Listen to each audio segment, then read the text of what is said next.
हर हर महादेव, जय माता दी। ऋषियों के पूछने पर सूत जी कहते हैं, हे मुनीश्वर, सत्यवती सूत वेद व्यास जी से मैंने जिस प्रकार तत्वपूर्वक पुराणों को सुना है उसे मैं आपसे कहता हूँ।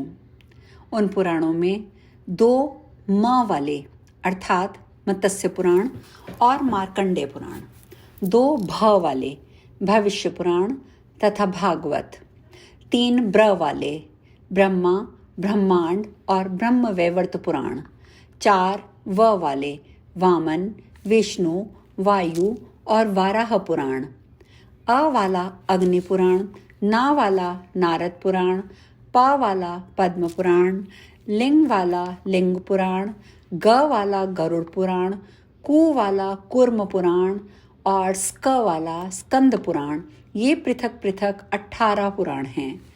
उनमें आदि के मत्स्य पुराण में 14,000, अत्यंत अद्भुत मार्कंडेय में 9,000, भविष्य पुराण में 14,500 श्लोक संख्या मुनियों ने बताई है। पवित्र भागवत महापुराण में 18,000, ब्रह्म पुराण में 10,000 श्लोक हैं। ब्रह्मांड पुराण में 12,100, ब्रह्म वैवर्त पुराण में 18,000 श्लोक हैं। हे शौनक, वामन पुराण में 10,000, वायु पुराण में 24,600 श्लोक हैं। उस परम विचित्र विष्णु पुराण में 23,000, वराह पुराण में 24,000, अग्नि पुराण में 16,000 तथा नारद पुराण में 25,000 श्लोक कहे गए हैं। विशाल पद्म पुराण में 55,000, लिंग पुराण में 11,000 श्लोक हैं। इस प्रकार साक्षात भगवान के द्वारा कहे हुए गरुड़ पुराण में 19,000 तथा कूर्म पुराण में 17,000 श्लोक हैं। परम विचित्र स्कंद पुराण में 81,000 श्लोक कहे गए हैं। ये पाप रहित मुनियों, इस प्रकार मैंने पुराणों और उनके श्लोकों की संख्या का आपको विस्तार पूर्वक वर्णन कर दिया है। हे मुनिवरों, अब आप उप पुराणों की भी संख्या सुनिए।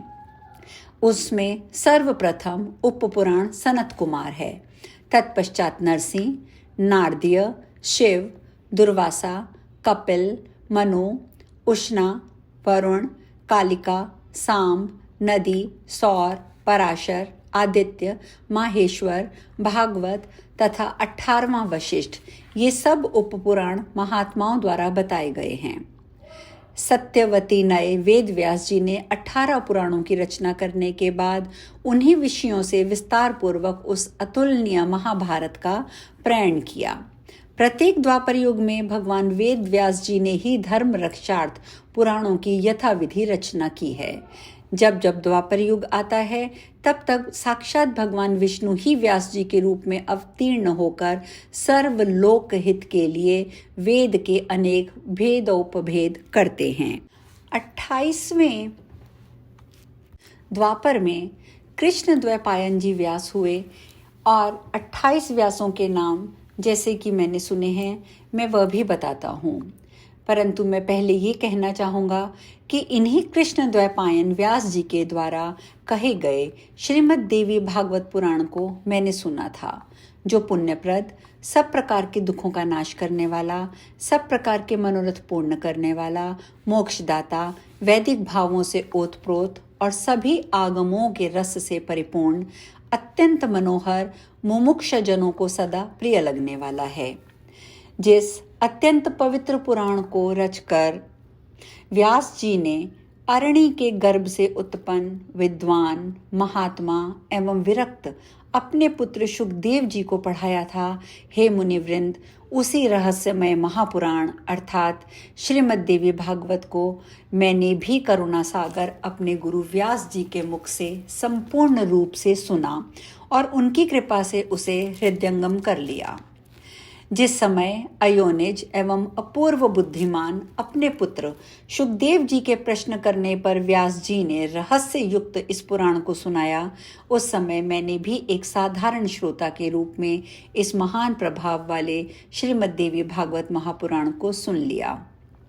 हे सर्वश्रेष्ठ मुनिजन, श्रीमद् भगवती रूपी इस कल्प वृक्ष के फल के स्वाद के प्रति आदर बुद्धि रखने वाले तथा अपार संसार सागर से पार पाने के लिए शुकदेव जी ने अनेक प्रकार की सुंदर एवं रसमयी कथाओं से युक्त जिस अद्भुत महापुराण को विधिवत अपने कर्णपुट से प्रेम पूर्वक सुना, उसे श्रवण करके जो भी कलिकाल के भय से मुक्त ना हुआ, भला ऐसा प्राणी भूतल पर कौन होगा।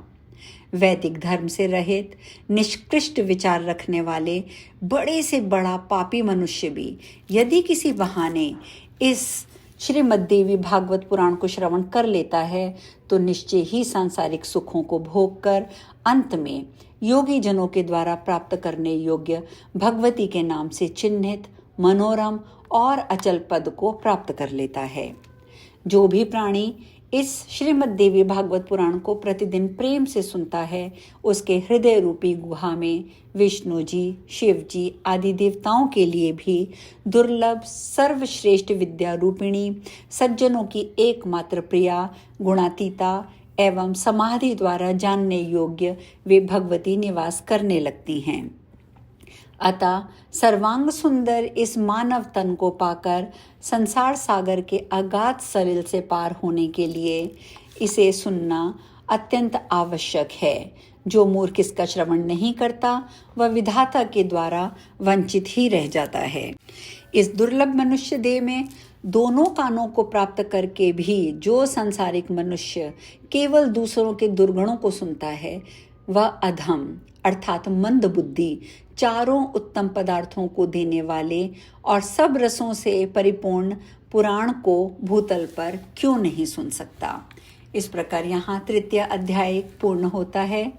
चतुर्थ अध्याय में ऋषिगण कहते हैं, हे सौम्य, महर्षि व्यास की किस पत्नी से शुकदेव जी उत्पन्न हुए, उनका जन्म किस प्रकार हुआ और किस प्रकार उन्होंने इस संहिता का सम्यक अध्ययन कर लिया। आपके द्वारा ही वे अयोनिज कहे गए हैं, तो फिर अरिणी से उनकी उत्पत्ति कैसे हुई। हे महामते, इसमें हमें संशय हो रहा है और आप इसका निवारण कीजिए। हम लोगों ने पहले ही सुना है कि महातपस्वी शुकदेव जी गर्भ योगी थे। ऐसी स्थिति में उन्होंने इतने विस्तृत पुराण का अध्ययन कैसे कर लिया। यह प्रश्न सुनकर सूत जी कहते हैं, प्राचीन काल में एक समय सत्यवती के पुत्र व्यास जी सरस्वती नदी के किनारे अपने आश्रम में गौरैया पक्षी का जोड़ा देखकर आश्चर्यचकित हो गए।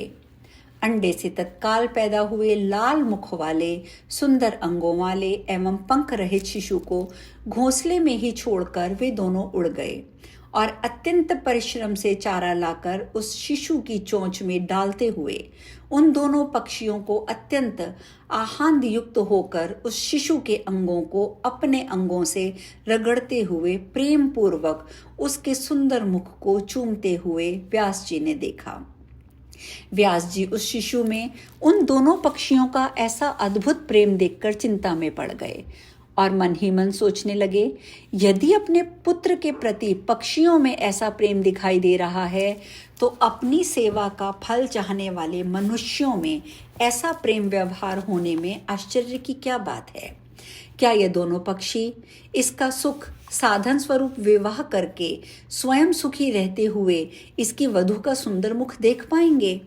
क्या इनके वृद्धावस्था में ये धर्मनिष्ठ पुत्र पुण्य प्राप्ति के लिए इन दोनों की सेवा करेगा? धन आदि अर्जित करके क्या ये अपने माता पिता को संतुष्ट रखेगा? और इनके मृत्यु के उपरांत क्या इनका विधि पूर्वक प्रेत कर्म करेगा? अथवा क्या गया तीर्थ जाकर ये बालक उनके श्राद्ध आदि कर्म करके उनका उद्धार करेगा? तथा उनके परलोक साधन हेतु क्या यह विधि पूर्वक नीलोत्सर्ग कर्म करेगा?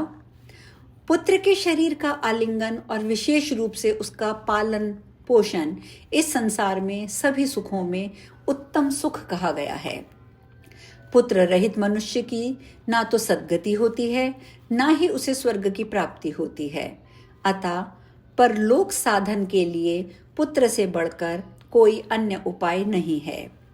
मनु आदि ऋषियों ने भी तो धर्मशास्त्रों में यही कहा है कि पुत्रवान मनुष्य स्वर्ग को प्राप्त करता है, पुत्रहीन व्यक्ति को स्वर्ग प्राप्ति कभी नहीं हो सकती। इस बात में अनुमान की कोई आवश्यकता नहीं है, परंतु अपितु यह प्रत्यक्ष रूप में भी देखा जाता है। साथ ही ये वेद, स्मृति आदि का भी सनातन वचन है कि पुत्रवान मनुष्य पापों से मुक्त हो जाता है। रोगावस्था में तथा मरण काल में भूमि शैया पर पड़ा हुआ संतानहीन प्राणी दुखित होकर अपने मन में विचार करता है कि मेरे घर में पर्याप्त धन है, अनेक प्रकार के पात्र हैं तथा मेरा यह भवन भी अत्यंत सुंदर है, किंतु अब इसका स्वामी कौन होगा? चूंकि मृत्यु काल में उस प्राणी का मन अति दुखी होकर भ्रमित होता रहता है, इसीलिए उस भ्रांत मन वाले प्राणी की दुर्गति अवश्य ही होती है। इस प्रकार अनेक चिंतन करके और बार बार लंबी और गर्म सांसें खींचकर सत्यवती पुत्र व्यास जी का मन खिन्न हो गया। इसके बाद मन में बहुत सोच विचार करके अंततः दृढ़ निश्चय करके वे तपश्चर्य के लिए मेरु पर्वत पर चले गए।